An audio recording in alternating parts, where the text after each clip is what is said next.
Hey everyone, welcome back to Indicted TV. I'm your host Negra. Don't forget to like, share, and subscribe, and follow us on Instagram. Before we start, you already know, we gotta give a shout out to my sponsors, Royalty Honey.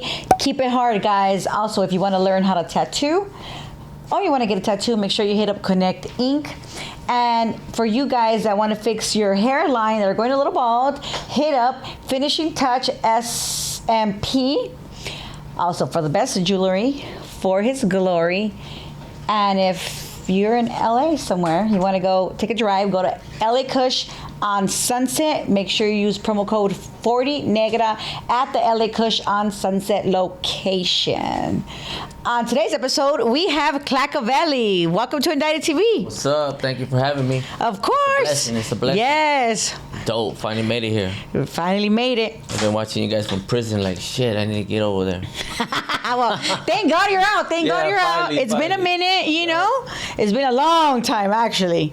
So tell us where you grew up, your mom, dad, the inside of your house growing up.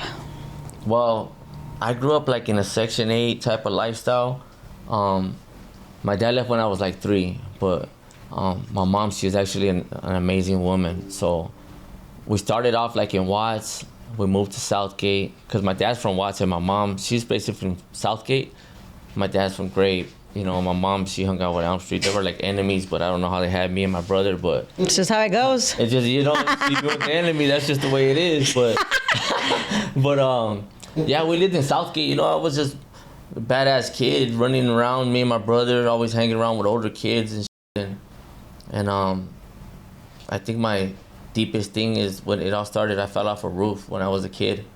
And I think that's when I just became a corrupted kid. Well, how did you fall off a roof? Like, what were you doing? How old were you anyways? I was like 7, but we used to go to a school right there where Cypress Hill, where they used to hang out, because that's where they're out of, Cypress and Evergreen. So there's a school called Stanford. Is that why it's called Cypress Hill? Well, from my understanding, what Melo Mayonnaise had told me back in the days is on Evergreen and Cypress, there's a sidewalk that the tree is pushing up the sidewalk, and it's like that. And they used to smoke right there. And that's why they called it Cypress Hill. Oh, that's kind of cool. I never knew that. I was actually they had a Cypress Hill tribe. I was one of the youngest rappers from there at the time. Oh, interesting. Like 9, though, but that's down the road. Yeah. But yeah, we were in a school and we were playing hide and go seek, and I used to always climb on this one bungalow on the roof. That was my spot. They never found me. But one day I just stood there a little too long and like, damn, maybe they forgot about me. And because to get on, you have to close the gate. And then you climb up, boom, jump on the roof.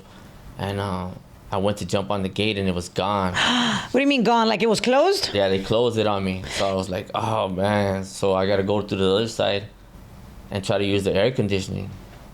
And when I did, I just tried to hold on and I just fell. But I don't remember when I fell. So I just remember like waking up and looking up, and the sun was already going down, and I was like... Oh, dang, you knocked out. Yeah, I was out. And then I went like this, and I seen blood all over this arm, and I'm like, oh, man, my mom's gonna whip my ass. I got blood on my clothes. Like, that's what I was worried about, because she's gonna be like... But she didn't, so I jump over the fence to get inside the school, and I walk across the schoolyard. And then I jump another fence to get outside the schoolyard. Dang, you're like jumping fences and fences, and you're 7. I'm bleeding. Like, you know, I'm drained. I don't know how much blood I lost. But, and then we lived in some apartments, so I crawling up the stairs. And I got on the 16th stair and rolled down. Boom, boom, boom. And one of my cousins, Gato, rest in peace, he caught me before I hit the floor. And if it wasn't for him catching me, I probably would have. Yeah. Really, really like hurt yourself. The thing is, the cousin that caught me, like a few years later, he got killed by his own brother. Oh wow. Yeah. It's Gato and Smokey. They used to always fight. And me and my brother, we used to like to see them fight. We're like, hey. You looked up to them. But yeah, if we're gonna go watch them fight, and then me and my brother would fight. We grew up fighting. What's the age difference or the age gap? Between who? You and your brother. 11 months. Oh shit! So you guys literally grew up together. And my mom had us at 16 and 17. So. Oh dang! So my dad got her pregnant with my brother, and then he got her pregnant with me, and he fucking took off. But I've talked to him like, you know, he went and became a Navy SEAL, so I don't be like, oh man, you're deadbeat. Like, I don't use that energy, like, because I believe in my soul that you go through everything on this planet because it makes you stronger who you are. Yes. If you walk around with bad energy towards somebody because they did something to you or left you in a position and you couldn't conquer that position, that's just because you weren't built for it. Oh, for sure. I definitely agree. But, yeah, he killed his brother. Like, that shit was like... That was like a big trauma for you. That was the biggest part when I'm like, damn, this is real. So... How old were you when this happened already? I think I was like 8. Yeah, I was 8. And he only got 8 years for manslaughter. And I never forgave him. Like, I never did. All the family forgave him. But he stabbed his brother right in the heart and he killed him. Yeah, that's crazy. So, but yeah, so he killed him. He fell out the roof. What else? Like, that school that I hung out in, it was cool because that's before Cypress Hill even blew up.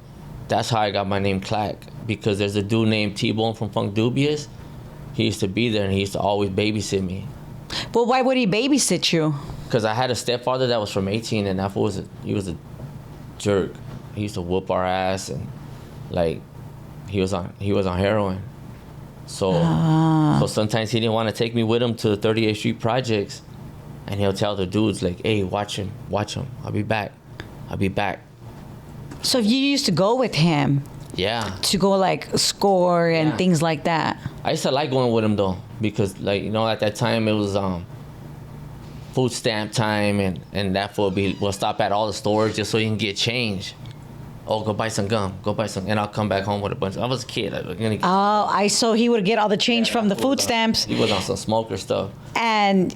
with the change, he would go get his stuff. He'd go get his fix. One time I was a trip because I'm in the projects and it's probably like 11 at night or something. Wow. I'm sitting on a dusty ass couch with some crackhead, and I'm like, damn, where's my dad? Because I called him dad. You know, he's living in the house. Oh, he's over there, and I go look in the restroom and he's all sweating with a paño on his hand, like, and I'm like, hey man, we gotta leave. I gotta go to school tomorrow. But yeah, wow, that's really that's like super. Yeah, it was traumatizing. It might not have been at the moment, but as you sit back, or even like, you know, like you would never want to put your child through that, because no child needs to go through that. Obviously, you know, you're in addiction, while you have your addiction and things like I've been an addict, right? So. I can't say I've never taken my kid to go score. Yeah. Because I would be lying out of my ass. Yeah. But as far as like to have him, like, you know, just see my kid, and he's like, you're all like, because I feel like heroin is completely different. Like, you're all like, you know, you're not okay. And like, obviously with meth, you're just like, all right, Kai, let's go. Like, you're just like, full of energy. Like, okay, you know. Yeah. So that's. So look, but he was cool. He was a trip, but I remember because I lived across the street from the school, and my mom had a Pinto, and it was so embarrassing. That's why I don't like buckets no more. But my mom had a Pinto, right? And it was a little white one with a hatchback, like on Friday. Yeah. And it was so embarrassing because instead of him walking to pick me up, he'll pull up in the car and he put the house speakers in the trunk and he's bumping 5 Minutes of Funk by Houdini. Remember that song? Doom, doom. Damn, he'll pull up with the house speakers. And I have to get in the car, but I'll get in the back. Me and my brother, and we're like kind of hide. Like nobody knew, everybody knew. Yeah, it was embarrassing because, you know, like we're broke. We basically, the only clothes that I got is what my cousin Booby, whatever he threw away. Like we didn't have nothing. Yeah, your mom tried to do her best. She was a good mom. Like, she's the best. This guy probably would like take all her stuff, huh? He would steal her money, go buy dope. Like and she, you know. It was bad. Wait, so tell us how you got your name Clack, because that's where we. So one day my mom, she's looking for me, and she's like, she goes and tells those dudes. I think it was T-Bone and Rick Dog was B-Real's bodyguard at the time. Rick Dog, like I've known him for a long time, and she's like, hey, have you guys seen my son? And they're like, who's your son? They're like, oh, this is the little dude with the green eyes. Like, he's always around here. Oh, your son's Click Clack. And my mom's like, Click Clack? His name is not Click Clack. His name is Johnny. Like, how do you find him? That's why we call him Click Clack. Here, he lowers the boombox. And he's like, listen. And then my mom heard me breaking shit, like windows. Like I'm just breaking windows, throwing rocks at trash cans. Like I was just causing ruckus, you know. You were just not a happy boy. Like just a mad kid. Like yes. Not that I was sad. I was just because I think sadness is an excuse to make people feel bad for you.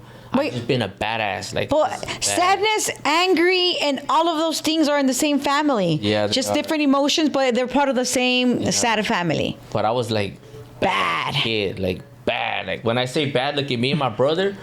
I remember my aunt lived in the apartments with us, and she lived in the back.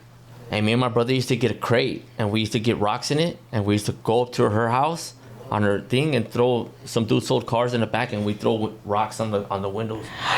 Like we was. Oh man, I would have been so pissed. So one day we're right there, and we're in my aunt's house in the living room, and the detectives knock on her door, and they're like, "Hey, there's 2 little boys that live right here." And my aunt's like, "No, there's no little boys here." And me and my brother like, "Shut up!" Like. And she goes, "Well, we got a call saying there's 2 little boys in this apartment breaking the rocks back there." The windows with the rocks. So she's like, "Oh no, there's no little boys here." And when the detectives left, she's like, "Get the hell out of my house! Like, get out! Like, you guys gotta go. You guys are like bad." We were bad, but we weren't like bad, like always messing up. But we were just always into something. Like we were just. You know, like well, you know what? I guess it's a difference now too, though, because before there was like no technology to play with, so everybody was literally in the streets. Yeah, you were outside. Literally outside. We outside. Yeah, literally, because look, the first time I got in trouble, I was 9, and I was hanging out with some 13-year-olds. I remember their names. It was Memo Jr. and Santos, and they're like, "Hey, you wanna go get some money so we can go play some video games?" And I'm like, "We don't even need to play video games. I'm just heard money." So I'm like, "What do we gotta do?" He goes, "My aunt's out of town. We're gonna break into her house, but you gotta go through the doggy door." Oh dang, because you were the smallest. Yeah, I was a little skinny ass kid. So I'm like, "Yeah, let's do it. Like, where's the doggy door?" Like, shoot. So I went inside, and it was crazy because I'm going inside, and I went to the refrigerator. I grabbed something to eat, and then I grabbed the piggy bank, right? Because they told me where it was. So I go in the refrigerator, I grab a sandwich. This shit was crazy, but You're dumb. You're hungry, you know? Yeah, I was just a kid, man. Like, but then when I come out and I put the piggy bank right there, I seen some boots, and I looked up, and it's the cops. Oh, damn, while you're coming out of the little hole? Yeah, and I ran back inside, and I was scared. Like, I was like, fuck. Like, my heart was just like... beating. Yeah, I was beating because you know, when you're a kid and you know people that been to jail, you think they're gonna take you to jail too. So you're like, damn, I'm going too now. Like, and I was 9, so they're like, come out, you're not gonna get in trouble. And I'm like, damn. I'm looking out the window. I don't even see my friends. I'm like, so then when I came out, Those fools left you, huh? Yeah, they took off. Sick ass fools. They know the vibes. You know what I'm saying? They got me. They took off, and the cops didn't do nothing to me. They just said, well, "You're too young to be doing this. You know, go home. We're not gonna get you in trouble. Tell your mom. Go. You tell your mom." And I'm like, "Yeah, I'll tell my mom." Oh, so they didn't even they just let you go right there and then? My mom knows now because now she's watching this. So sorry, mom. Sorry, mom. But yeah. Just been a badass kid. Like, so what would you say was like? So did you go to junior high and high school and all of that? No, I went to junior high for a little bit, but I started going to juvenile hall. So tell me about the first time you going to juvenile hall. I was 12. Were you already like a gang member? No, I was only 12. I was just a kid. I got caught with a crowbar. It's actually like there was some dude that I got into a fight with, right? I don't want to say his name because he's probably still out there, but he whooped my ass. Like, he was a bigger dude, like, and damn, you don't even want to give that fool props, even though that shit was a long time ago? Well, not because when I got out of nigga, trip out of this, though. I'm going to tell you a story. Go. So, this dude, his girl had a crush on me. He was like 17. I remember, the girl's name was Doreen. So damn, you want to put her out there? Name. Sick ass fool. She's probably a ratchet with kids now. Like 5. But anyway, she had a crush on me, and she'd always just like look, and he started hating. He was 17, he was way bigger. And he wanted to fight me. So I was like, fuck, this fool's big, but I'm not gonna turn it. So I go, like, yeah, let me empty my pockets. And I started emptying my pockets, and when I put my hand on my right pocket, I sucker punched him, but that shit didn't faze him. It didn't faze him. It did. So he starts getting on me, and he gave me a big bump right here, like a bump. And I go and I look in the mirror, and I seen the bump, and when I seen the bump, I looked down, I seen a crowbar. And I grabbed the crowbar, and I just started just going at him, and my brother came out of the house with a screwdriver and stabbed his ass. And yeah, a few days later, I had the crowbar on me again, and I went to juvenile hall for possession of a deadly weapon. Not for beating him up. But for that? For that, like, just because I had you weren't supposed to have it? Yeah, I was a kid with a crowbar, so I went to TU, you know. And that was your first time. How was it for you the first time? It was only a few days, like 2 days. It was cool, but it's like juvenile hall or jail personally, it has this distinctive smell, like with the clothes, like you can tell the smell, you know, like if you... Como stale, kind of. Yeah, but it's just some type of recollection in your mind to where that smell is just like I even remember how the mattress smells, the socks, like, so I was only there for a few days, but then that was the beginning because I ended up on probation. And I only stood out probably like 6 months or something. And then I bought my first 380. And I got caught with that like a few months later. How did you get caught? I was just running around with it, you know. Thinking you were cool? I was just a badass kid I just had a gun on me, so yeah. Like, you know, I was just... I get it. I wasn't pulling it out because I've always been told that if you pull it out, you better use that shit. But I've always had it, like, and then I went to camp. They sent me to camp for 4 to 6 months for that. And then I started getting size, right? So this is where the story kicks in with this dude. The story I started doing push-ups. It was my comeback. It was my... See, look, I had 3 arch enemies. That dude, my stepfather, and my cousin that killed my cousin. Oh, yeah. When I started going to jail, I started doing push-ups. I get a deck of cards and do them and do them and do them and do them. Someone's gonna get an ass whipping from me. So I get out like at 15, right? And at that time, I was still in Southgate a lot. So there's a street fair called the Southgate Street Fair. They do it like every June. So I seen that dude. And I'm like, hey, tell him we're gonna run it. Go. That's why I didn't even remember, huh? He did. He knew who I was. But then I had a little, you know, camp put you in place. So I said, hey, tell him come over here. I asked his brother. His brother was from Garden View. I says, hey, tell your brother I need that real quick. And one of his boys says, hey, he don't want no problems. I said, look, every time he sees me, we're gonna fight. So tell him he better either leave the street fair or I'm just gonna rush him right here. But he already knows what's up. He got the best of me. Well, I got him back because I hit him with a crowbar and my brother whacked him. But yeah, he didn't want it. So then at 15, my mom, she ended up moving to Pico and my uncle was living in Long Beach. And I would just bounce back and forth. Cause I like moving around. Like I love LA. I love LA to a point to where every community has their different atmosphere. Like you can study the atmosphere. Like in Pico, everybody's related to somebody. And you always got that one girl that wants to flirt with dudes and be like, don't you know who my uncle is? And then you always have that one dude that be like, F your uncle. And then it's like, oh, who's your uncle? But yeah. So that's really like a thing. That's how it is over there. They're like it's so different. That's why going to Long Beach, I loved it because there's more unity amongst culture. Well, if you're Hispanic, you already know where you're gonna end up, you know, unless you hang out with another crowd. But you'll get accepted no matter where you go. But yeah, one day I'm right there in Long Beach and I'm riding my brother's lowrider, and I was only 15. And you gotta remember, I came from Southgate to where our friends were some black kids. We used to chill with them. They had a bunch of brothers, Darrell, Terrell, Sherelle, Pharrell. All those names rhymed, right? That was all their names. Like, and then they had an odd one. His name was Free J. We used to go steal bikes in Downey together. We'll go switch our bikes. So those were my friends. So going to Long Beach on a little rider, I'm riding the bike. Here comes a bunch of black dudes. So I'm like, oh, cool. They may I didn't want to hang out. Like, I didn't know what's going on. Like, oh, cool. They look just like my other buddies. Like, Yeah. they could be related. Like, who is this? And sure enough, they're like, hey, what are you doing around here? I'm like, fuck. Like, Fucking riding a bike. yeah, I'm like, riding a bike. And they were going to whoop my ass, but I got saved because, like, there was, like, 10 homies that came out of nowhere and, like, hey. And they helped me. Like, because I was willing to die for that bike. Like, I don't think I can ever live my life knowing somebody walked away from with something that's mine while I'm awake. So they were probably gonna have to fuck me up.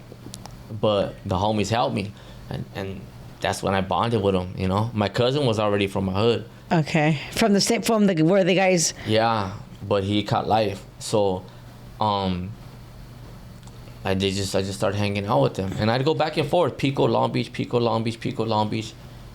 You know, but Long Beach has always been like you. That's where my heart is. Like, my homies, they've always supported my music. They've always, like, even through my whole term, they'll keep in touch. Like, and That's nice. There's always been a support. Like, even because as years went by, my mom, she moved to Arizona. Okay. And I stood. I was the only one. I have 5 brothers and sisters. 2 brothers, 2 sisters. Are you the oldest? Like the second oldest? Second to- Okay. But they moved, and at the time when they had moved, I stood I stood in the hood. I ended up meeting some girl. I knew once I meet her and then she gets me, she wants to move me in, so that's what I would do. I'd go live with her, go to my homies. But yeah, I got in at 15, and it was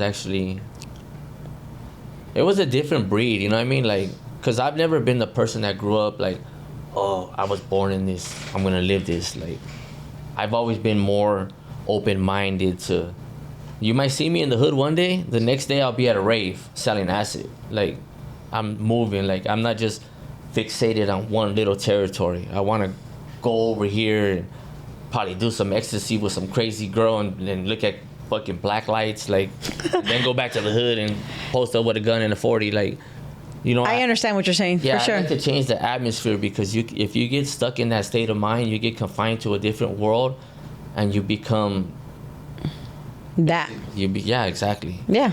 So that's what happens to majority of us. yeah.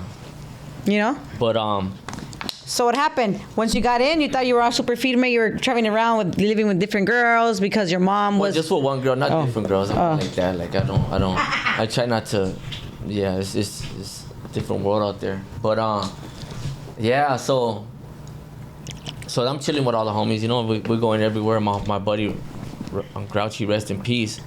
That's when it, like, started getting serious. Cause one night we were partying, and he took off to go get some weed, and he never came back, and he got killed. So I think that's where and that's one of the dudes that saved me when they were gonna take the How fight. did he die? He got shot. Yeah, so that's when it, like, started. Okay. By a rival? Yeah, Okay. got killed. But that's when it started getting real. You know, like, okay, you guys are up one, and you know, shit happens. You know. Mm-hmm. But moving on to, like, 16 years old. I ended up getting busted for a robbery. Like, I robbed some dude. And I didn't even rob him for nothing big, you know? I just wanted, he had a chain on and a jacket. But then I was walking from continuation, and the dude just happened to see me with his jacket. And he chased me. They blocked me in a store. And the cops came and took me to jail. But I'm sitting in LP, and you know, when you go to jail, that's the time when you start praying to God, like, get me out of here, I won't do it again. Get me out of here, man. Please, like, Yeah. please get me out of here. But I only stood there for 3 months because the dude never showed up, you know, and then I got out for like 2 months and got busted with another gun and did a camp term. You went back to camp. Camp was dope though. Tell us, did you get in fights and stuff like that? Yeah, that's man though. Like, you going, but it's the stupid ones. You're like in a mop room. And you're just like sock 'em, pop 'em robot type of stuff. Like, it's not Crazy. It is crazy. Like, if you somewhere you see, because kids are dope feeding each other in the halls. Like, they'll run up on you but yeah, I got into a good amount of fights. But at that time already, you got to remember, when I was a kid, I was getting beat up by a 28-year-old. So to fight somebody my age, like, It was nothing. it wasn't. Like, and till this day, I can honestly, respectfully say I've been into a lot of fights and I've never been dropped. I've never been dropped. I got my ass whooped. I even got my ass whooped by like 7 dudes one time. And they couldn't drop me. But I think they couldn't drop me that time because I smoked a sherm stick. They couldn't drop me. No, it was crazy though, because I'm walking into fists. Like, there's 16 fists. I was fighting 3 at one time, and I was getting them. But when the other fist came, I was just like... But I didn't fall. Yeah, I understand what you're saying. You just had that freaking strongness. That's fucking Rodney King shit right there. Like, so... But... Yeah, when I get out of camp at 17, I go and I did a robbery, right? I did a robbery. I got a gun right away. Because I've always been chasing money. That's all my life. Like, it's all been money, and it's not money because drug habits. It's just, my mom.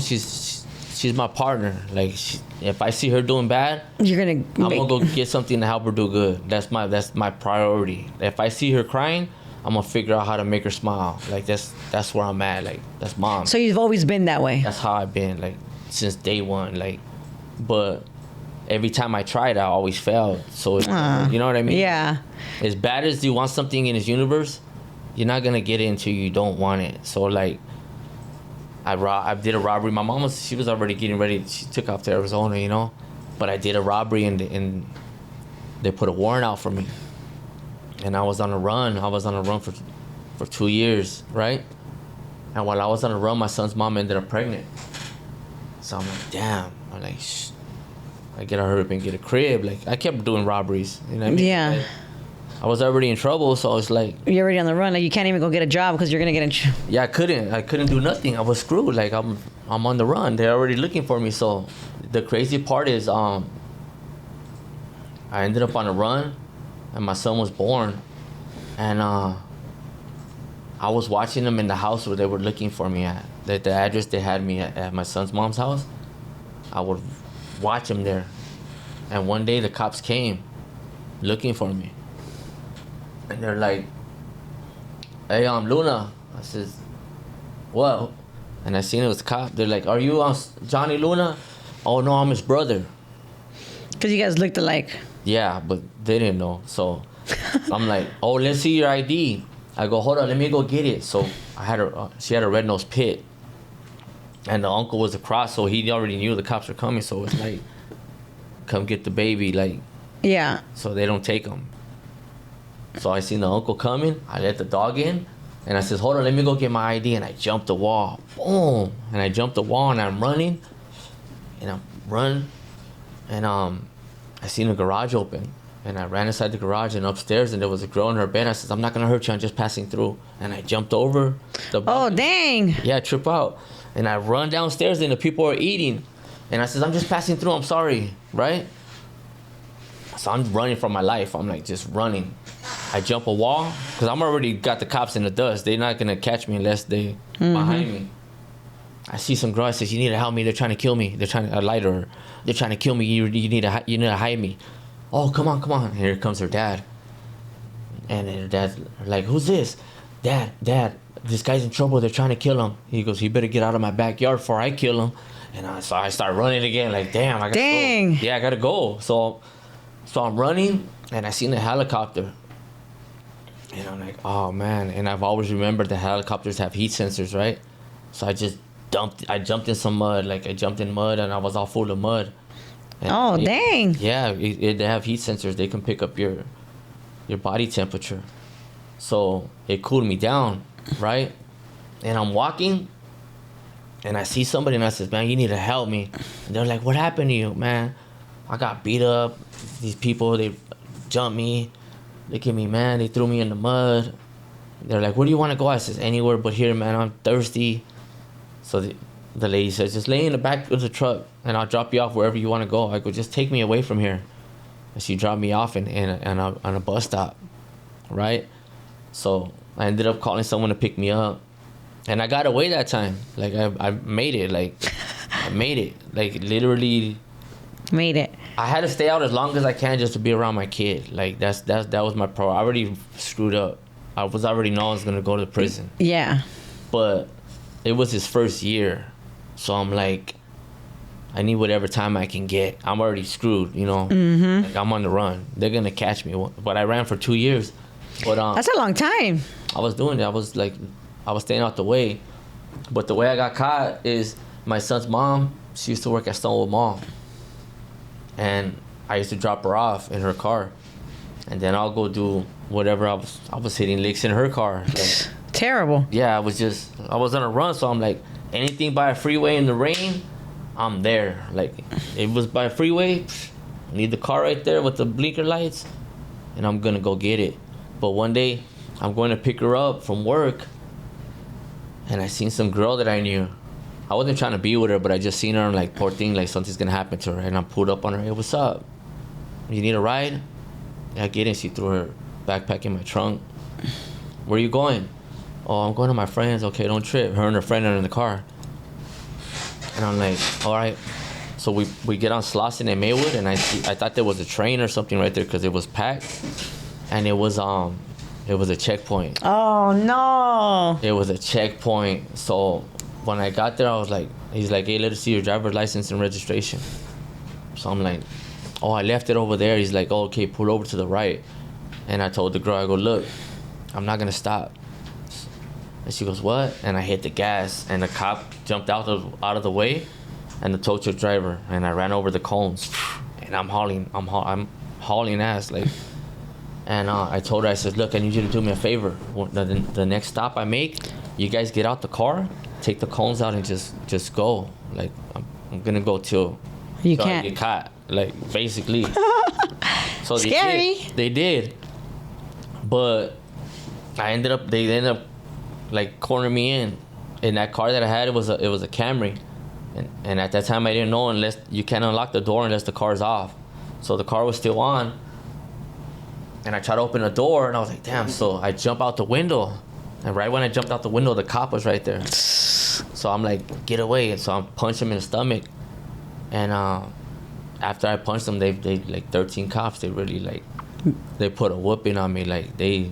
And you were 17. No, this was 2 years after I was on a run from 18. Okay. 20. Okay, yeah, 20 now. So this was on the 2-year mark from being on the run for 2 years from after the run. And you still haven't hit the county yet. This will be your first time.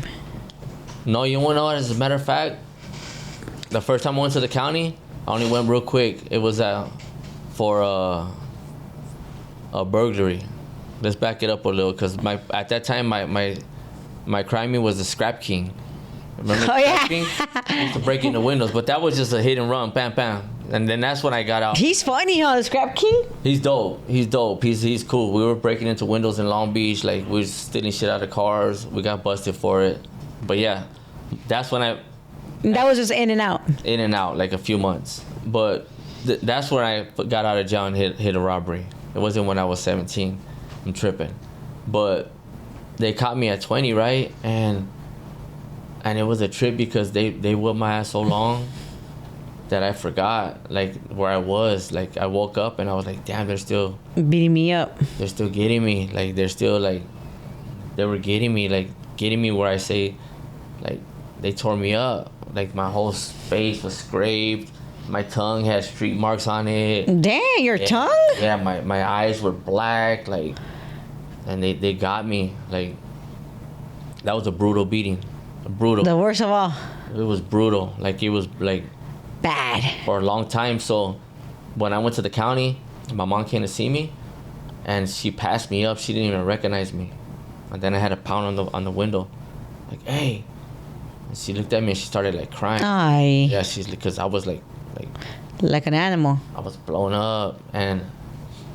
But then we're like, oh, we're gonna get ACLU. We're gonna file police brutality. We're gonna sue them. Like, we're gonna get them. So I'm like, yeah, let's do that. But I did, and they filed an assault on me for punching the cop. So it was like, oh man, I'm like, and they're like, look, you're gonna win this case. Your face is messed up. ACLU's already filing pitchless motion. A pitchless motion is when they check the cop's background to see if they have anything in their file. So you're gonna win, but you're gonna lose the assault. And I'm like, oh, man. I'm thinking about my son. I'm not thinking about the money at the time. You're not thinking about anything but your son. Well, I was thinking about him, but I was thinking if I get all this money, I can just say, here, I'll be back. I'm going to go to prison. Like, you know what I mean? But yeah, we ended up dropping them. And I dropped my charges and they dropped theirs. And then I ended up signing a deal for 5 years with a strike for the robbery that I was on the run from. Yeah. So you ended up getting the strike as well. yeah, I got a strike. That was my first strike. That was crazy. It wasn't bad though. But tell me about you in the county. Like, how did you adjust? Like, obviously you got there and you were all beat up. This is probably like your second time there. Yeah. You know what I'm saying? Like, how was that for you? Because I liked it. I liked it in the county because every module I went to, I always had a homie. So like, when I was busted that time, my homie Pancho, he was right there and he had his soda. He was doing his little thing. Like, he was doing good, making wine. Like, so he's like, hey, I'm gonna move you in with me. I'm like, yeah. yeah. So that's how. Yeah. So you were okay. I'm already in So what did you end up getting sentenced to? 5 years. And you went to prison for the first time. I went to prison, yup. Tell me about your first prison term. Where'd you go? The first experience, I went to Wasco reception, right? But when I got sentenced to prison, I still had that American Me movie in my mind. I'm like, damn, I better start doing some push-ups. Like, something's like, I didn't know, you know? Yeah. First time in jail, like, but yeah, I went there and stood there for a few months for reception and then just went to Soledad. That's when Soledad was good on that yard. North Yard that yard was cracking. Like, it was cracking at that time. Riots over small stuff. Like, it'd be the COs would take a table and it'd be a black table or a Mexicans or whatever. And they'll put another table over here. So you fight for that table, or they'll shut these phones off and they'll fight for those phones. Like, just over anything. it was just, and it was always around the holidays so they can get their hazard pay. So it was kind of like we were falling for it, but we had no choice. Yeah, because you wanted your stuff. So tell me about so you get to Soledad. It's your first time. Tell me about your cell, like your cellie, or like how was that for you? It was actually cool because there was one of my homies there, and he was a little hustler, so he put me up on stuff, and he's like, look, I'm gonna put you up on the game. I'm gonna look out for you. You're my little homie. I'm gonna show you how to make some money here. If you ever find out you're getting high, I'm gonna just cut you off. Like, I'm gonna cut you off. If you go to the yard, we'll go do burpees, we'll go work out. You know what I mean? Like, I'm gonna show you how to do your time. Because when you get a youngster and they barely get to a yard and you got old tecatos, they know that little youngster family's gonna look out for them, so they'll give them a little taste and get them strung out. It still happens to this day. That sucks. But that never happened to me. Like, you were stronger and better than that. And my homie knew that I rap, so he's like, hey, somebody's gonna get whacked. Let's bring the beats out and we'll smoke some weed and we're gonna be proned out for a while. We'll bring my boy out and we'll just chill. Like, you know, like, it is what it is. Because usually before, when there was a stabbing, they'll do body searches to see who got hit, who's got marks, who's got this. They'll bring the metal detectors, start looking for weapons. Got it. But that was a good experience. And did you ever learn how to make Pruno? Yeah, Pruno and white lightning. White lightning is like moonshine. Yeah, but I've never really been the type that like to get too drunk. Like, if I make white lightning, I'll just get a shot of coffee with some French vanilla and throw a shot of white lightning in it and drink it like that. Oh, shit. Yeah, it's cool. It's like Irish coffee. That's so bomb. Yeah, it's good. But tell me about your reception. So this dude, I got a Sally. I'm making wine. This dude, he's epileptic. So you already knew how to make wine when you got to... Yeah, you learned that in the county. My homeboy, remember I'm in the county, my homeboy was making it. Ah, yes. So my homeboy that moved me in, he showed me how to make it. So I already knew, like, the whole recipe. So I got a batch and they put this dude in my cell. And this is your because you're in reception, you can't really do anything besides be in one place kind of vibes. You're just stuck in there all day. Okay. Stuck. So they put a dude in there. He's epileptic, but I didn't know what it was. You know what I mean? You're 20. Yeah, I'm like, epileptic? Oh, okay, cool. Like, I don't know. So That sucks. He's all, sometimes I fall, so can I get the bottom bunk? I says, yeah, go ahead, man. Just make yourself at home. One day I'm right there writing. I forgot what I was writing, but I'm on the table with my back towards the toilet, and I hear like a little in my head. I'm like, oh, cool, that dude's cleaning. Perfect, you know? Well, he wasn't a good cleaner or something? He never cleaned? Well, I would always clean, so I figured he got bored, you know? So I keep hearing the bag go like that. And I'm like, what the hell? And I look back and he's on the floor having a seizure, right? Hey, it's kind of scary looking, huh? Yeah, because he looked like a mouse, like when a mouse gets hit real hard and he's just like in conscience, just shaking. Like he was, because he looked like a little hamster too. He was a little chubby dude. But Hi. he was cool though.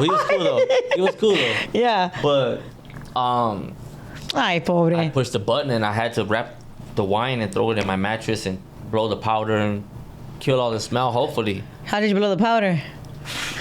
You have to do it like that. You have to do it like that. Yeah, I know. Yeah. But yeah, so they take him in the stretcher. He comes back like at 9 o'clock at night. All happy. Yeah, he's just walking and I'm like, so the next day we get day room and I tell my homeboy, I says, hey, this dude has seizures, man. Like, how am I gonna strain tomorrow? And we got this dude. What if he's having a seizure while I'm straining, bro? I says, I don't want to lose the wine. Like, I felt bad that he was sick, but I wanted to get drunk because you know what I mean? I'm in reception. I'm like, so I wanted to enjoy it. So I go, let's just tell him to fake a seizure and tell him that he needs medical attention somewhere. So I get him in the cell and I says, hey, do me a favor, man. He's like, what's up? Hey, look, I got this wine right here, bro. Unless you're willing to take the time for it, which is 4 months, you keep having seizures. And if I strain this while you're having a seizure, I don't want to feel bad and not wake you up because I don't want to get caught. So I need to make a choice. Like, I need you to work with me. I need you to fake a seizure and tell them that you need medical attention so I could strain this tomorrow. That was my main goal, like, get him out of here so I could strain it. So sure enough, I tell him, okay. So he agreed. He'll do it. And I'm like, okay, cool. How old was he? I don't even know. He was young. Okay, so you guys were the same age. Yeah, he was young. So, this fool, he gets on the floor and he starts shaking like a fish out of water, you know? Mm-hmm. I go, just shake. Just act like you're... Because he don't know how it happens. I guess when he has seizures, you don't know. You just black out and shake. Yeah. I go, you just shake like that. Like, just shake. So I pushed the button and they started coming. And he's looking. I see him looking. I said, keep shaking, fool. They're coming. Keep shaking. So here they come with the thing. Here they come with the stretcher. And this idiot gets up and starts walking towards them. And I'm like, oh my God. Like, oh man. Like, and I'm like trying to whisper, like, you're supposed to wait till they get here. So he walks to him. And then sure enough, he takes off. And the CO comes and talks to me. And they're like, hey man, is this dude giving you a hard time? I go, no, he's not giving me a hard time, but you guys gave him a different medication, so he keeps on having seizures. He needs medical attention. Like, why are you guys doing that to me? I'm not a babysitter. Like, I'm doing my time, but can't sleep because this guy keeps falling out, man. Like, take him somewhere. Ay, fool.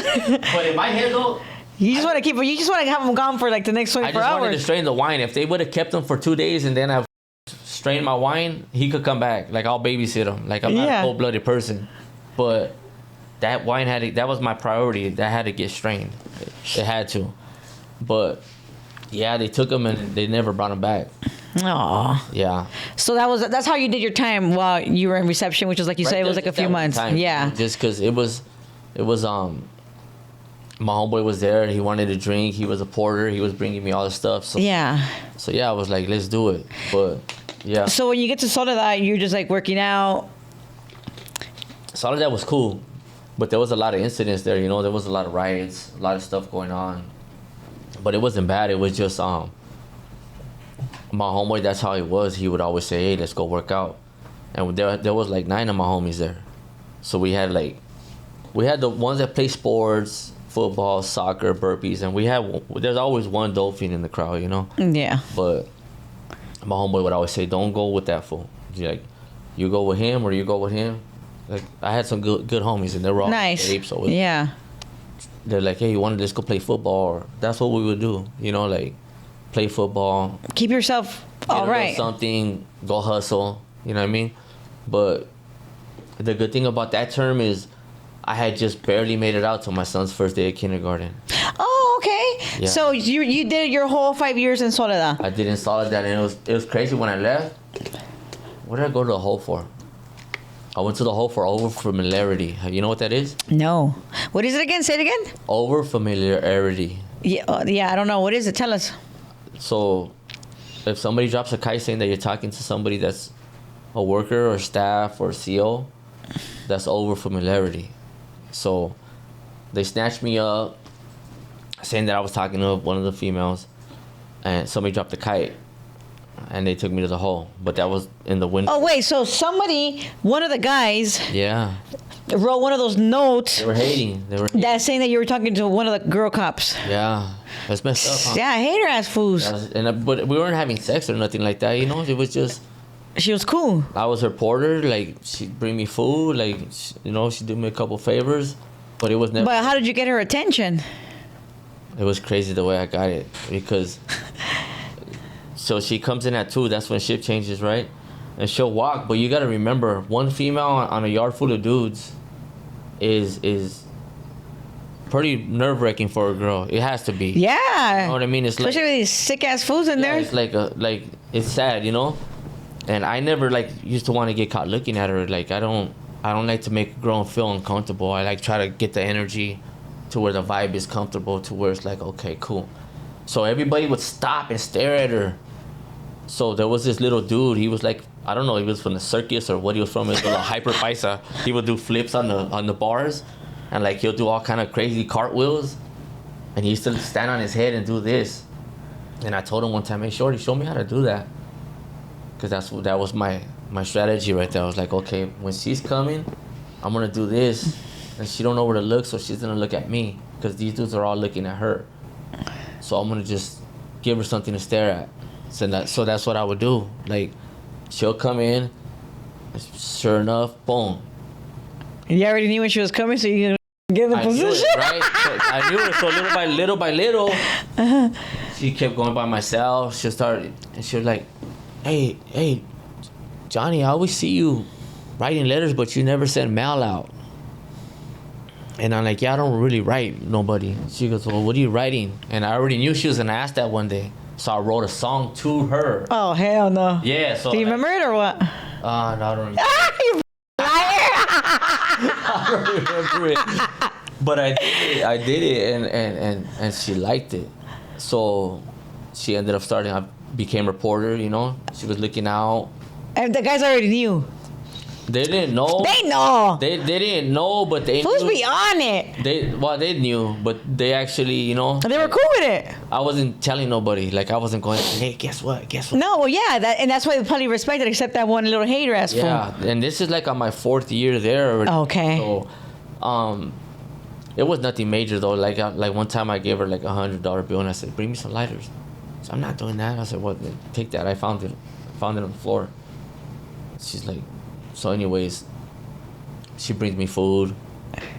I'll be the only one out on the tier, But little by little, I started, maneuvering, and she started looking out. And the more better you do in there, somebody's gonna hate. So they send that letter. Piece. So they dropped a little note in the medical box saying that so and so's talking to so and so. When they hit my cell, they got me. There was never nothing connected though. Like, it's not. It was all more on a mental note than it was anything. It was no writing or. Yeah. But when I got out of the hole, it was a trip because my mom, I could see. I was in the hole, and you could see R&R from right there. It's all X-wing, and I seen my mom. So I'm like, oh, cool, she's already here. So they came and got me, and I'm walking out, and people I hug my mom. And everybody starts whistling and yelling, all the homies, like, hey. And my mom's like, what the hell is that? I go, those are the homies right there. They're in the hole. Wave at them. So we waved, and we left. But luckily that time right there was barely enough window to make it to my son's first day of kindergarten. I had the picture too, and it's an embarrassing picture because that fool's just looking at me like, fool. Who are you? He's mad dogging me. He knew who I was, but I'm trying to tell him to be strong and go to school. He's like, I don't want to go to school. Like, I don't want to go. But the picture is so dope. It was like a real moment. Yeah, but look, that whole time I was in there, I was like, damn, I got to get out and hit the ground running. Like, because I like working. You know what I mean? Like, if I don't have a job, I'm going to go to jail. Like, literally, there's no questions asked. Like, I'm a certified troublemaker. I'm not lazy. I'm not the dude that says F a 9 to 5. Or I'm not putting on no... Anyway, I got to get money. I'm going to get it where it's hustling. I don't like selling drugs, though. Like, I've robbed drug dealers, but selling drugs is not my thing because I don't like people coming with their sad story on how bad they want it, you know? Unless I'm in the joint, that's where... Yeah, well, that's like you have to kind of... Yeah, it's because the money's a lot better in there than it is out here. It is. No, I believe it. But I was out for a week, and I started working in the refinery. And how did you get this job? I was at the parole office. It's a STAR program, right? And I was ear hustling. That's how I got it. And I hear some dudes talking about it, and I says, hey, how do I do it? How do I do it? I want to go to the refinery because I hear they hire felons. So I'm like, okay, cool. I can go do that. So I go. I take my RSO test, and I passed. And I'm like, now what do I do? Like, so I went to the parking lot, and I just looked for people, and I'm like, hey, man, I'm trying to get a job.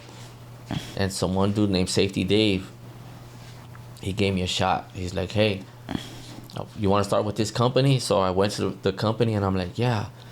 Do you have any experience? I says, look, man. I says, I don't know nothing. I says, but I'm sleeping on my cousin's couch, man, and I want to work. Like, I don't have nothing. I said, but I got this little boy, and I need to make up for a lot of time. So the dude goes, we're gonna give you a shot. And they gave me $10, and I got all happy. I was like, but I was the lowest paid dude there. I didn't know. So all I had to do is sit down and write what time they go in the tank. After I'm there for like a month, I'm asking questions. 2 months later, somebody dies in the tank. The tank fell on the dude. It was at Kinder Morgan, I think it's called. But it fell on the dude and killed him. And they shut down that site. And sure enough, here comes the guys from British Petroleum, from Great Britain or whatever the owners are from that refinery. And they're telling my company, like, somebody needs to go in there. Like, none of the guys wanted to. They're like, somebody died in there. So one of the project managers, he comes and gets a safety meeting. He says, look, one of you guys need to go in. He wasn't telling me because I was new. He was telling the four other guys, hey, you guys go in there. The owners are here. So it was like, I raised my hand. I said, I'll go in. And the dude's like, but you don't even know what to do. And I go, yeah, I've been asking everybody what to do. I could go in there and do it. And he's like, dude, somebody died in there. You're not afraid to go in there? I go, look, man. I says, where I come from, they have to throw a car wash to bury you. I go, if I die in there, my son's my beneficiary. He's set. So if it's meant for me to die, then take care of my son. I'm good. Like, I didn't care. Like, I'm like, I put my life on the line for free. Mm-hmm. And if I lose it, you're going to chip this kid out? You know what? He got that coming. But I went in, and the next thing you know, the dude was impressed with me. And he gave me a $10 raise. He gave me a truck. He gave me a phone. Yes. I started traveling. And I've been everywhere. I've like been to Anchorage, Alaska, Louisiana. I even partied in Chico in the colleges with all the girls over there. Like I've been like... And you were just working and moving. Legit making money. Yeah. I was like moving like... Because you give me an opportunity to get money any outlet, I'm going to get it any way I have to. Like, I'm not... I don't mind waking up at 5 in the morning and making a coffee and going in. Because you have a crew, you know? Yeah, and that's what life is about. Yeah. That's what life is about. You know, when we're in there, we're always like, I just want to go home and live normal life. That is a normal life. Getting up, making your coffee, Yeah. having a good day, and like, Yeah. let's get ready for work. Let's have a good day. Exactly. But obviously, there's those days where I'm like, oh, but that's what we want. Exactly. That's So- what we're supposed to do. So what went wrong? What happened? So trip out though. So a few years passed. You stood out for how long? I stood out for like about 7 years. And in the 7 years, you were working, and what else were you doing? I was working. I was recording. You know. Because you were always rapping. Because remember, guys, he does rap. Yeah. Since he was young. Yeah, we he had did to- say that earlier. But until I met with Smooth Hustle, I started taking it serious. Like in 2008. That was the. And the crazy thing is this is a crazy story. Look. I mean, my boy Z-Guns, he's the first one I met from Smooth Hustle. And I was rapping, but I wasn't like plugged in like that fully to where I would find a good avenue. And one of my boys says, hey, I got some tickets to a Valentine's Day party on a boat. It's called the Booty Boat. I'm like, Booty Boat? Like, oh, there's gonna be some booty there? Let's go. Like, right? Yeah. We get to the boat, there's no girls, there's a bunch of dudes. Like, it was like It's a booty boat, fool. what the hell? Like, booty boat. Pause. But then I see this dude rapping in a circle, and I'm like, oh, let me go over there. And I start spitting, and like, we started like exchanging lyrics. And Yeah. he vibed with me, and he took me in to Smooth Hustle, and that's how I ended up from Smooth Hustle. But I stood out for a good amount of time, just recording, working, and then I had this one dude. He was married to my cousin, and he's like, hey, you want to go hit a lick? And I was working. I didn't need to. And I'm like, why, you need to or what? You need help? Something's up? Nah, it's easy. I'm like, my dumb ass. All right, let's go. I'm like, It's you. yeah, I'm not gonna let you go by yourself. Let's go. So we do a couple of them. You know what I mean? And I didn't need to do them. I was just so loyal and such a down homie that this fat ass dude can't run as fast as me. So he was my driver. And sure enough, we go, and the one that I ended up getting busted for, right? That shit was cold because I still remember the night, and it was me, him, and then some dude from Watts. The dude from Watts was already nervous, and I said, hey, check it out. I'm not taking this dude in with me. This dude's scary. Like, I would go by myself. So I did it, and I still broke them both off, and it wasn't even much. It wasn't even worth it, but at the end of the day, everything happens for a reason, you know? So. And what year was this? Like 13? This was 2014. 14, yeah. Okay. 14 in January. Yeah, so I get away, like, you know what I mean? Like, and then. Where you get away, you're working normal. I go to work a few days later. I'm on a tank and I'm welding. And I get a call, and it's my cousin Drifter. And he's like, hey, Primo. What's up, fool? Hey, fool, you're famous. And I'm like, oh, hell yeah, because we were dropping a lot of music. And I'm like, damn, finally, yes. He's like, no, stupid, you're on the news. And I said, what? He's like, fool, you're on Channel 7 right now. They got you on camera. I'm like, oh, man. So I would get paranoid. I start looking around like, oh. I tell my boss, I said, hey, I got to go. I have an emergency. I wanted to go see the news. So I'm like, oh. Man, now I gotta lay under the radar. Like, this is. They didn't know my name, but I'm already knowing. Like, It's in your conscience, you know. yeah. So a few months go by, right? You're living a normal life. I'm just shined it on. I got away. I'm good. I'm chilling, and that was my program was go get my son, go get his donut, go get my Red Bull and my cigarettes, which I don't smoke no more because I don't like the smell of cigarettes. I can't believe I smoked them before. But I told him, get ready. I'm going to go get the donut and I'm going to go get my stuff, right? And I go to 7-Eleven, and it's real busy. And I'm like, wow, like, man, they having a grand opening or something? Like, yeah, because it was busy. So they're cutting grass, washing cars, fixing lights, pumping gas. Inside people, there are long lines. And I'm like, man. So I go inside, and after I pay, I come out, and everybody that was working, they were all undercovers. Oh, wow. Yeah, so they're like, get down on the ground, get down on the ground. And I'm like, man, you got the wrong guy. Like, you guys are tripping. Like, what? Get down on the ground. And I'm like, man. I said, look, I'll cooperate with you, but do me a favor. He's like, what? I go, let me call somebody to come get this car. I says, my son needs to go to school. You guys can take me wherever you gotta take me, but he needs to go to school.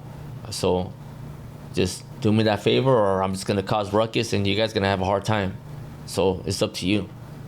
So he let me call someone. They came and got the car, and they took me to the station. And it was crazy because the cops like,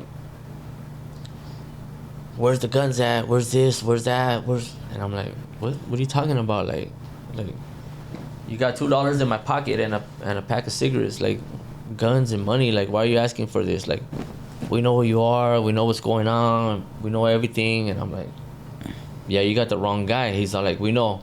I go, who are you working for? Illuminati? And I start laughing, right?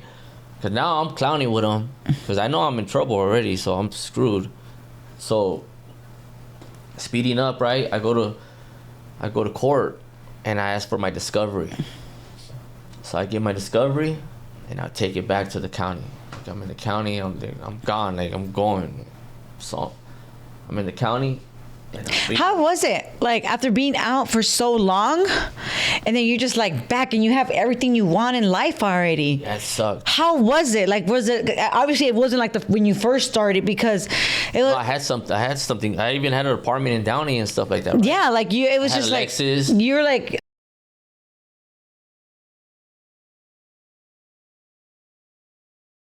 But it was devastating because I had a lot, and to gamble it because somebody didn't want to go alone, like that showed how much of a loyal person I am. Like, but I lost everything, like everything.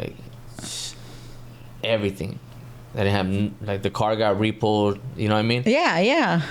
But So you're back in the county. I'm in the county. You're freaking adjusting. You're going through your discovery. What happened? So I'm reading my discovery, and I'm reading everything. So I'm like, man, like, what happened? Like, where did it go wrong?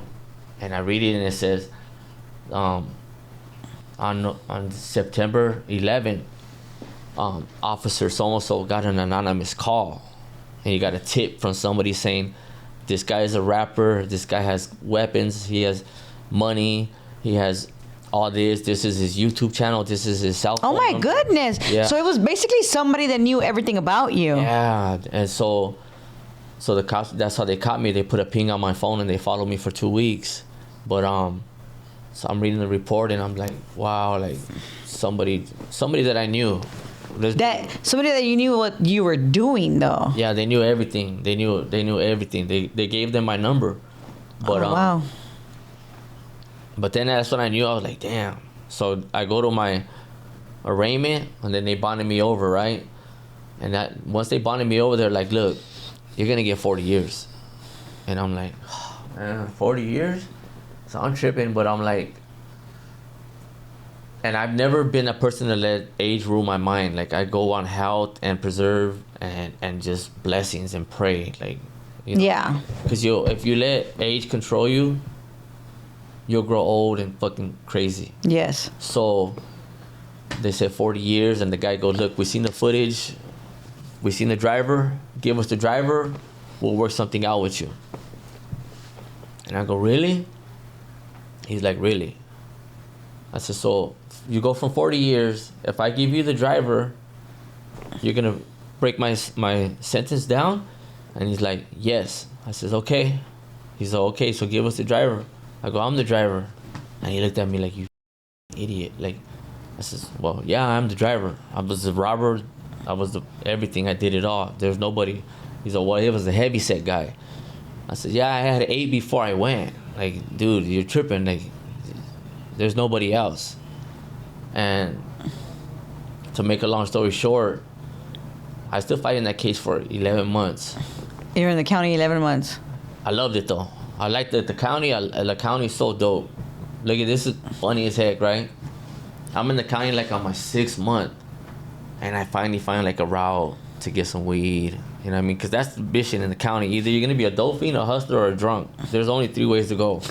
There's no way to, like, whatever. Or you could be the guy that's calling this girl all the time asking, where are you at? Who are you with? Like, I never did none of that stuff. When I'm in jail, I'm in jail. Leave me alone. But I found a route, and this is a funny story, right? They started sending people to Wayside, and I'm in the 4,000 floor, and my neighbor, he was the one who had the county at the time. So I hit him up and I says, hey, I got a question. Look, I'm supposed to get something, but they've been sending people to Wayside. What if I end up on that Wayside bus? I says, I really don't want to lose this. He's like, look, go to medical, all right? And if anybody asks, I said you can go. Tell them you're pooping blood. I'm like, all right. So I do it. I go to medical. Hey, I need to see the doctor. He's like, why, what's wrong? I says, man, it's kind of embarrassing, but I'm pooping blood.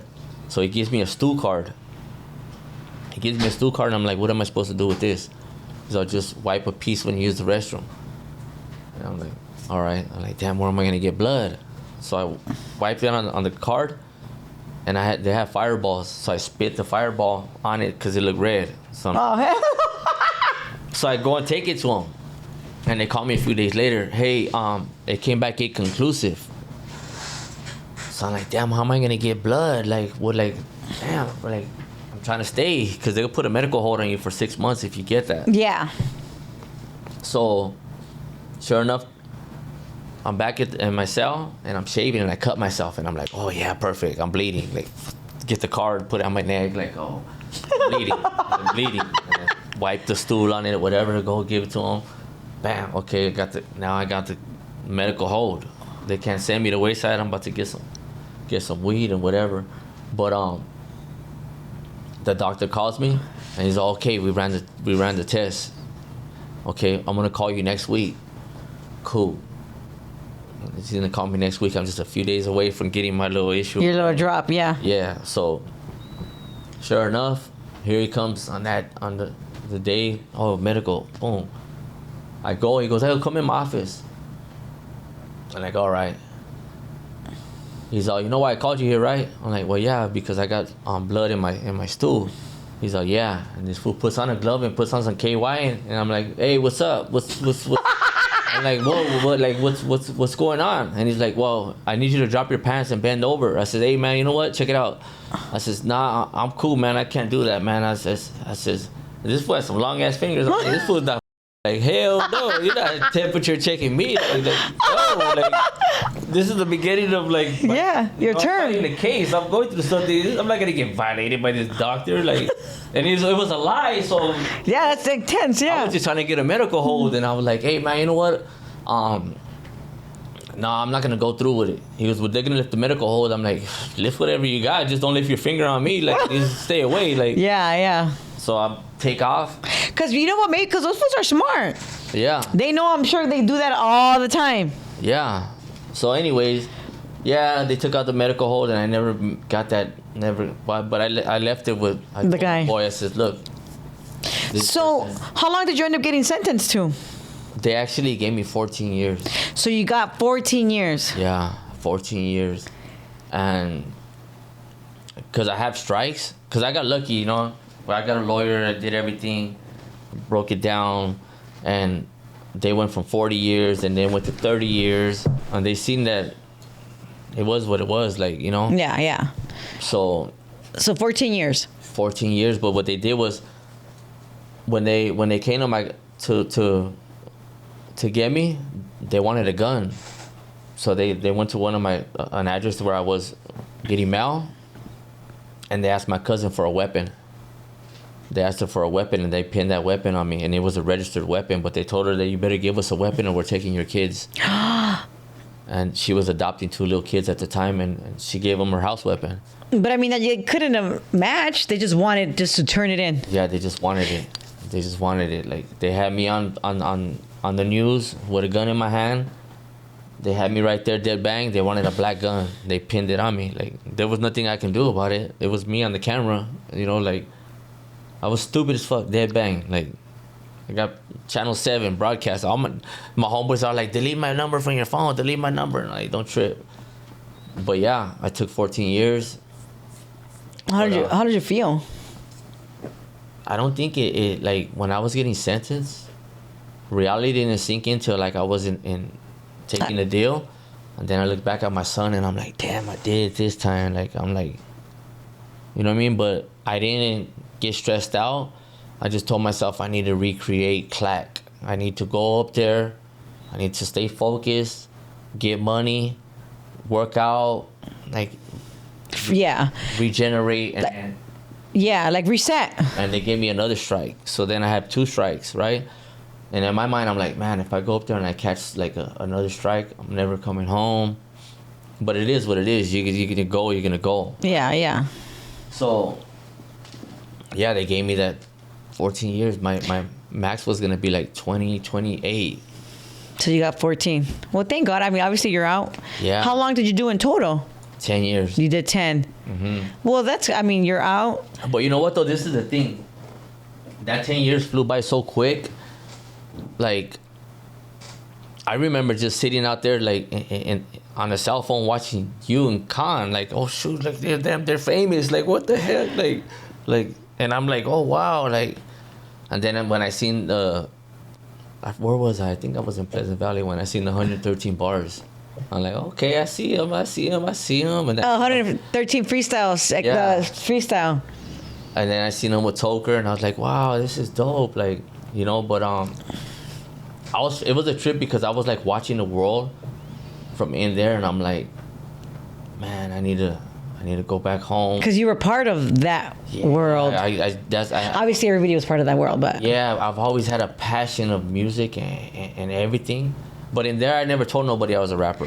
oh, so you didn't rap at all those 10 years. No. What did you do? I was just basically just working out, hustling, whatever it took, like find different avenues. There's a lot of money in there if you find the right opportunities, you know? Yeah, But you got to do it right, because you slip, you're gonna get in trouble. yeah. So, but yeah, everywhere I went, I've always found somebody that. How many different prisons did you go to? Started in Delano reception B yard, and from B yard they sent me to reception dorm in C yard, and then they sent me to A yard. And when I went to A yard, I did a little removal. You know, it was somebody that was one of my homeboys that he had to go, and I volunteered. So, you know, I Whatever, yeah. removed them. But anyways, I ended up in the hole, and they sent me to Pleasant Valley. From Pleasant Valley, they sent me to Norco. From Norco to Ironwood, and then to MCRP. And you know the crazy thing is, through all these yards, I came to a conclusion. The homies are literally the raiders of the prison system. Nobody likes us. Nobody.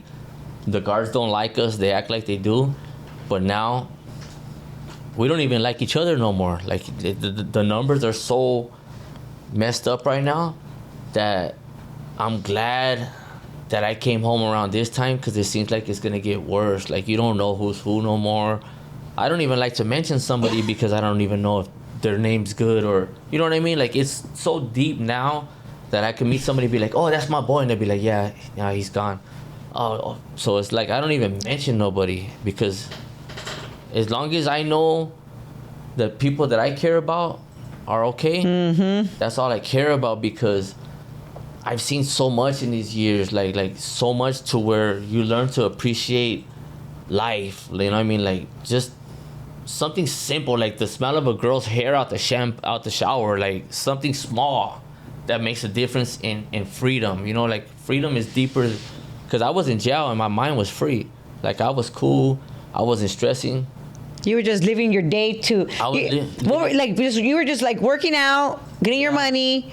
Yeah, doing that. My only worry, my mom had a brain aneurysm, right? Mm-hmm. When I was in the hole, and she had a brain aneurysm, and I got like, oh man, like It hit you. it did. Which you should. It did, because I'm like, oh man, because I remember seeing a lifer. He was a lifer, and he was down for a long time, and they called him to the counselor's office, and they put him on the phone, and he had to say goodbye to his mom through the phone. And I think that really like got me, because, you know, if you're a mother and you hug this human being right when they come in, you gotta hug her when she leaves. Yeah. You know what I mean? Like, if you don't get that opportunity, it sucks. But if you can take the opportunity, do it. Like, do it. Like, because, you know, like, my mom, since I've been out, I've only seen her like twice. Because you've been out for how long? For like 3 months, right? 2.5 months. I got out in March, so. But, it's been a real good experience. Like, really, like, a lot of people are like, man, 10 years, you know, you fell behind. You got to make up for lost time. You got to do this. You got to find a wife. You got to get a 401k. Oh, no, yeah. Trip out. So everybody's saying, oh, go get this, go get a wife, go get a 401k. And I'm like, hold up, slow down. You guys are going through a divorce right now. How are you telling me what to do? Like, yeah. Like, let me pace it out. Like, yeah, I mean, there's no rush. You don't need to catch up on shit. You just need to do what you're doing. Because little did they know I wasn't there saving up money. You know, like my mama sent me $100. I'll go and flip it and turn it into a couple hundred more, and then it just kept doing cartwheels. When I came home, I'm set. Like, I'm not, you know what I mean? Yeah. I'm not where I'm supposed to be, but I'm not where I got to come out to somebody like, hey, help me out, man. Like, yes. cool. Like, I came home. They gave me 10 years to rebuild Clack, rebuild my mind, rebuild everything to a point to where I don't need no help. I already got enough help and the crazy thing is, the one that helped me is that dude that picked up the phone and told the cops that I was robbing. Because it only made me stronger, and it made me better, and it made me come home prepared for the world. You know, like 10 years I was gone, I thought I was gonna get set back. But now I come out, I'm ahead of everybody that I knew. I pull up in a nice whip. They're like, how'd you do that? I say, hey, don't trip. It's God. You know, pray. Like, blessings. As long as you bless those, you're going to get blessed back. If you sit and you think you got this coming, you'll never get it. It's weird. Like, you know what I mean? Like, in life, that's what I've learned. Everybody that wants something so bad, you don't get it. They don't.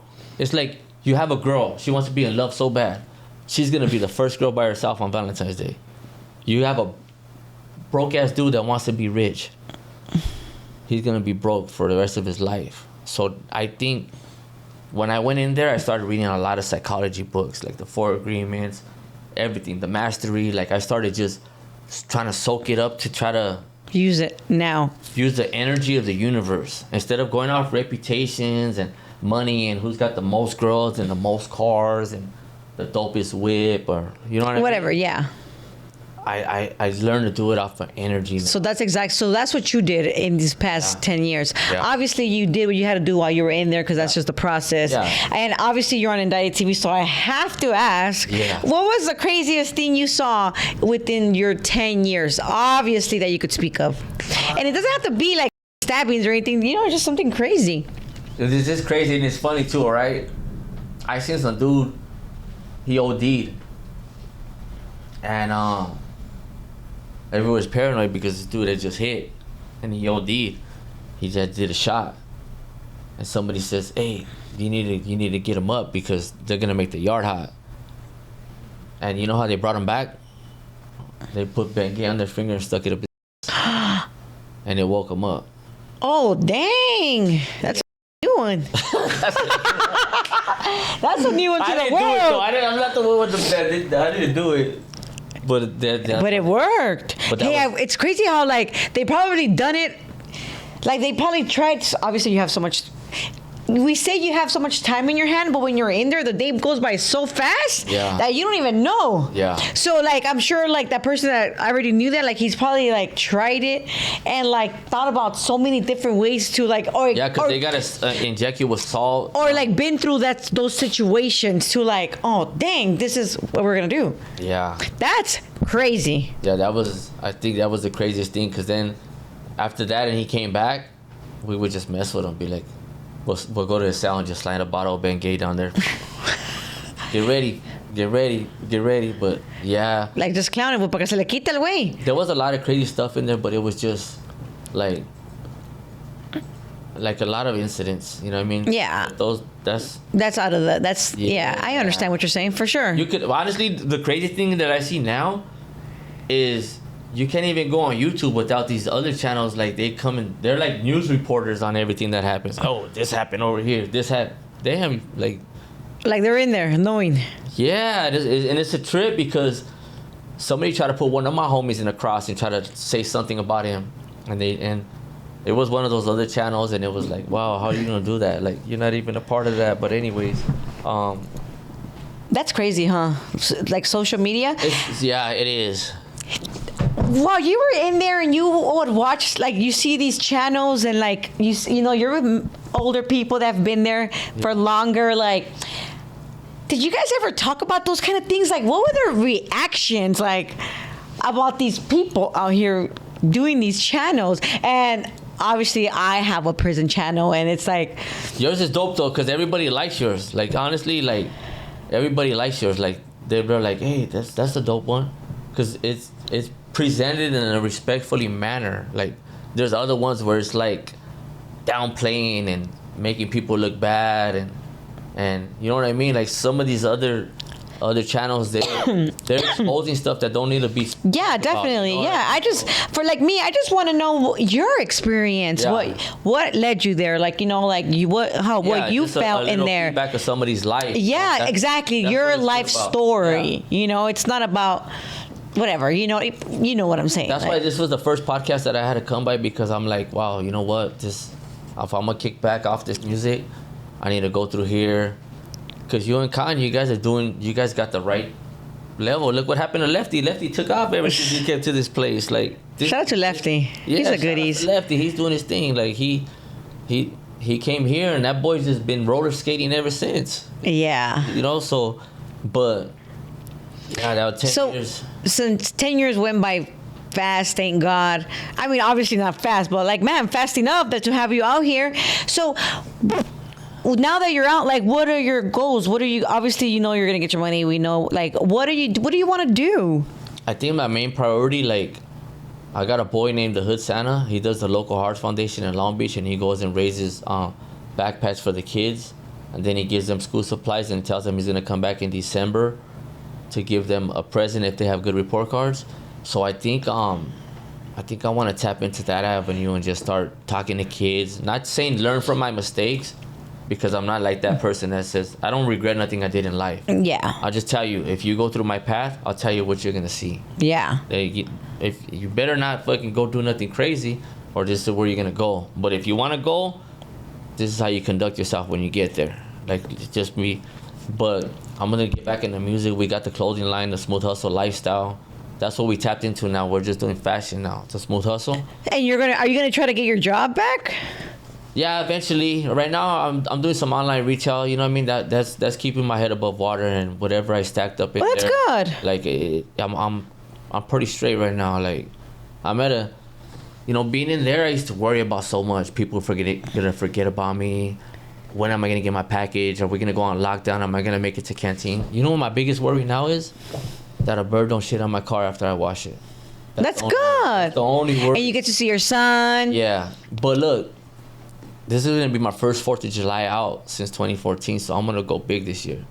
But I'm not into fireworks, so I don't really care. I love them. No offense. I love them. It's kind of like them? He doesn't. I mean, I guess he cares, but it's because of our dog. Oh, that's why. Yeah. But what are you gonna do? I'm gonna blow the city up. I think I might go to my homeboy Green. No, don't say that. Well, not like that. I'm gonna paint the sky blue, okay? Hold up. They're already picking up the phone already. Hey. They're already like, hey, gonna blow the city up, go get him. No, my homeboy Green Eyes, he wants to do something, so I might pull up on him and his daughter, because his daughter calls me uncle. That's nice. Yeah, she's dope. Like, she's dope, sweet little girl. So being gone so long, one of my closest friends, like, he's in a refinery. So I've always kept ties with that. Oh, good. Yeah. He's like a foreman. Man, you better get your butt back on there, get that money. Get back. I'm just waiting for the summer to pass, because being in there. Oh, hot. Yeah. Oh, yeah. Okay, cool. So you do, okay. So that is your plan. Yeah, eventually. Oh, good. Yes, love that. Whatever way it takes to get money, whether it's music, fashion, work, anything legit, I'm there, you know? Yeah, like, but you know, industry is extremely hard to always like, you know, obviously it's cool. Like, make that your side hustle, fool. Yeah. Go back to your refinery, stay your ass in a little hole, but you know, get your money. This is the thing that I've learned. Look, because now after I went to prison that time, I've been chasing money all my life. Like, all my life. I've been pumping gas since I was 8 years old. Like, I think I figured it out how to make the money chase me eventually. It's gonna happen. Amen. Like, with prayers and blessings and good karma and positive energy, and just be humble, you know? Because you can chase money all your life, but the time when you turn around, it's gonna chase you. It's just like in a relationship, right? You got a guy and a girl. This girl cares about this guy so much, but the guy don't care. Once she's done, stops caring, then cares. yeah. So, It's how it goes. Same thing with money. Same thing with anything. Yeah. But yeah, this was a blessing right here. Well, that's good. Is there anything else that you want to share that you haven't shared before we close? I just appreciate you guys giving me this opportunity and coming and sharing my little life story. So now, when people start hearing my music and the songs that I'm about to release, they get a feedback of what Clack went through, because I don't want to be the best rapper or the one with the most girls. I just want to be the realest one, to be like, hey, this is my story. If you can relate to it, cool. Bump it. If you can't, then cool. Just move on. You know, Facts. Stay positive and stay humble, and to whoever made that anonymous call, I appreciate you. Like, I should get out and want to look for you and find you, but thanks. Like, you actually helped me prove that I could conquer anything in my mind that the world tries to set me back. Like, it's actually a blessing that somebody thought they could hold me down and corrupt me and make me, like, just break me down. But all they did was just create some concrete to the gravel. So, Things happen for reasons. It all happens. It's all in the book already. It already happened. It's just waiting for us to go through. But this has been a blessing. I appreciate you guys. Thank you. Shout out to Eyekon and Negra for bringing me here. Yes, love it. Love it. Okay, well, thank you again. Thank you. Don't forget to like, share, and subscribe, and follow us on Instagram.